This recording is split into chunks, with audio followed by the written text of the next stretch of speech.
Pakistan over యాక్షన్కి చిరాకేసినటువంటి భారతదేశం సింధు జలాల ఒప్పందం రద్దు చేసుకోవటం, మీరు చేసుకోవడానికి వీలు లేదంటే నువ్వెవడరా గొట్టం మా దేశం నుంచి వచ్చే నీళ్ళని ఆపడానికి అది ఇంతకుముందు ఒప్పందం ఉంది అని చెప్పింది.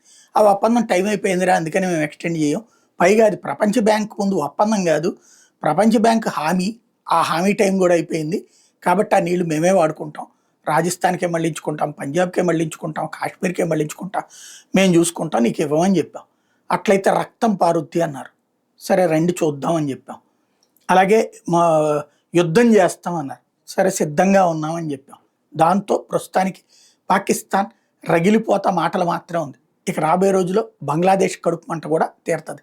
బంగ్లాదేశ్ ఓవర్ యాక్షన్ నేపథ్యంలో గంగా జలాల ఒప్పందానికి సంబంధించినటువంటి రివ్యూ ఇంకొక 2 ఏళ్లలో ఉంది. దాంతో ఉన్నటువంటి ఒప్పందం ప్రకారం ఆ అంశం మీదన ప్రిపేర్డ్గా ఉన్నాం మనం. 2026తో భారతదేశానికి బంగ్లాదేశ్కి ముందున్న గంగా జలాల ఒప్పందాన్ని సమీక్షిస్తామని భారత్ ప్రకటించడంతో ఇప్పుడు బెత్తరపోవడం బంగ్లాదేశ్ వంతు అవుతుంది.